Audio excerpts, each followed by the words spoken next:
Schroeder. Yeah, Dr. Richard Schroeder, and expanding on the health risks of wireless radiation technology. In understanding why 5G towers shouldn't be on school property, it's important to know how it's harmful to our health. It gives you more of a deeper background on this. 5G operates in what's called a microwave spectrum, and it have introduced a whole host of additional risks to the existing 3G and 4G radio waves by adding 3,000 new frequencies falling in the short millimeter range that's most damaging to human health. And so we're now swimming in a sea of microwave radiation that's millions of times stronger than the radiation from the sun and the stars from which we evolved. With wireless communication, as opposed to wired communication, like with Ethernet or our computers that are wired, or old-fashioned phone lines, tons of radiation are produced. That's how wireless works, with radiation. And we all know the dangers of radiation. Chronic exposure to low levels of radiation causes cancer, among many other problems.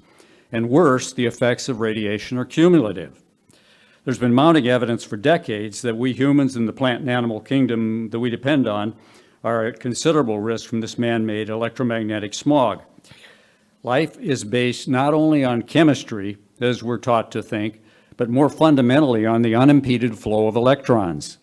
Interference with these electric currents can cause neurologic and cardiac disease, metabolic diseases such as diabetes and cancer, and damage to germ cells, resulting in infertility, or testicular cancer, as you heard. Federal law gave the FCC the sole power to regulate wireless radiation risks. The FCC is very uninterested in health and safety issues. It was created to facilitate the technical issues for the advancement of communications technology. The only safety testing it has done is something called a thermal specific absorption rate test on plastic dummies.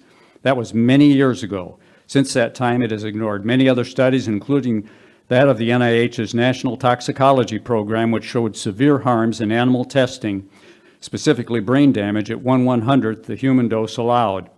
It is likely that we have already raised a generation of children with at least some level of brain damage. As to what to do about it, I'm going to echo Mr.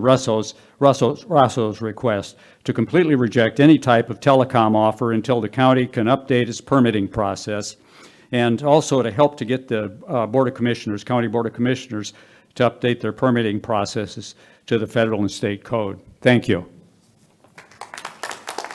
Just want to confirm that Mr. Darwin Brandt is not in the room.